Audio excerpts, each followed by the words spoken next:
Hi, my name is Brian Frazier, and this is my personal testimony.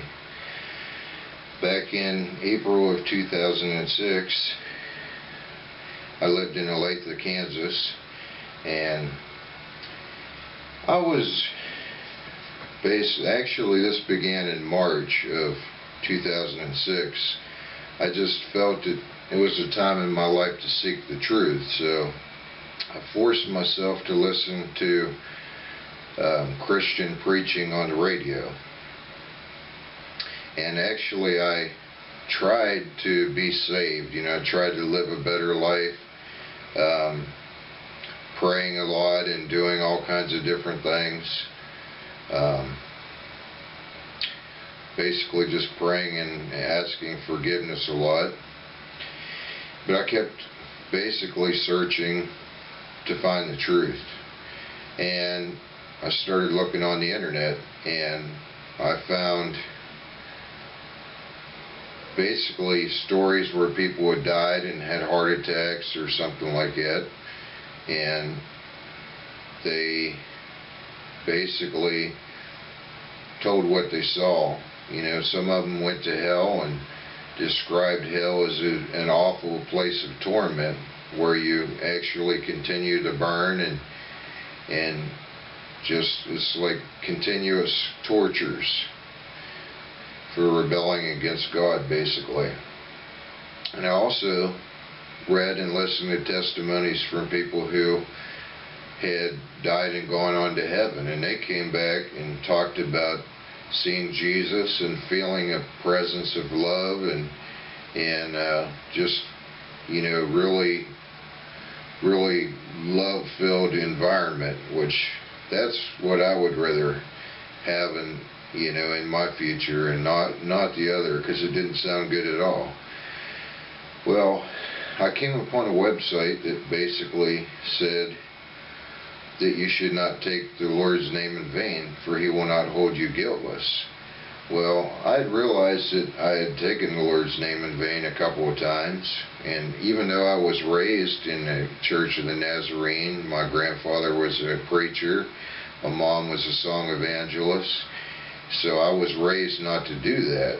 So for some reason I thought that I was like demon possessed or something like that, because I couldn't understand why the words came out of my mouth, even though I was taught not to do that.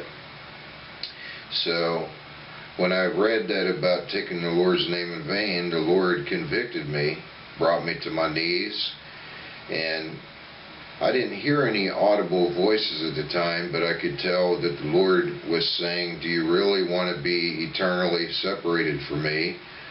Do you want to continue to keep living for the devil? And I said no, and I don't want eternal separation from all that is good.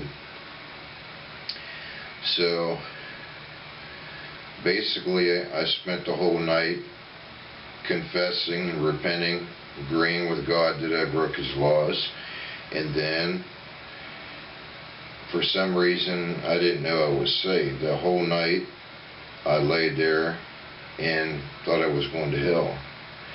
And then basically I was laying there and I heard Jesus' voice. He said, I will not be mocked. It wasn't a deep booming voice, it was an actual soft sounding male voice. And the next morning I didn't have, I hadn't had any sleep the whole night. I didn't have any sleep at all.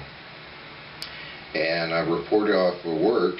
Didn't go to work that day. It was the first time, the whole time I had worked there in over 2 years, I hadn't reported off at all. I took the day off, and probably about 10:30, a kid jumped over. He ran between the house and jumped over the fence and came through the back door, was trying to come through the garage door into the kitchen. And I opened the door and the kid about fell on his face.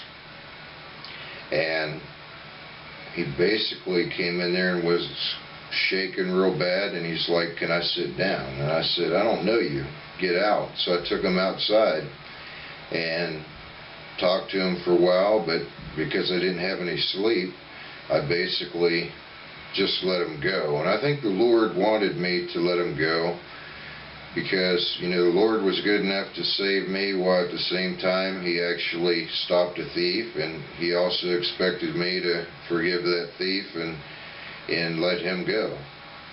And ever since I've been saved, things have been different. I've read the Bible. The Old Testament I've read twice. The New Testament I've lost track. It's probably been 20 or more times. I'm really not sure. Maybe more than that.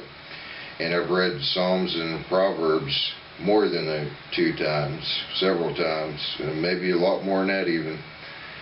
But he's basically changed me. There are things that I don't do anymore. Like one of them is, you know, I don't steal, and you don't make habits of doing things that goes against, you know, the Lord's teaching, like the 10 Commandments.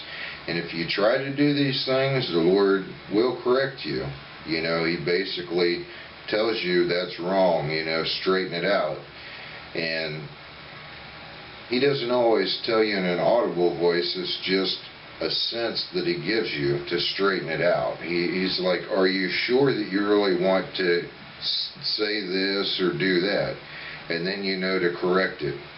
And ever since he saved me, I've had a love for other people, caring for people that I never had before.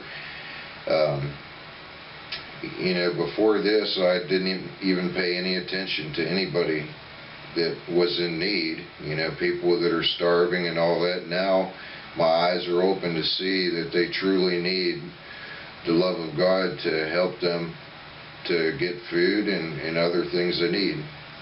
And that's my personal testimony. Thank you.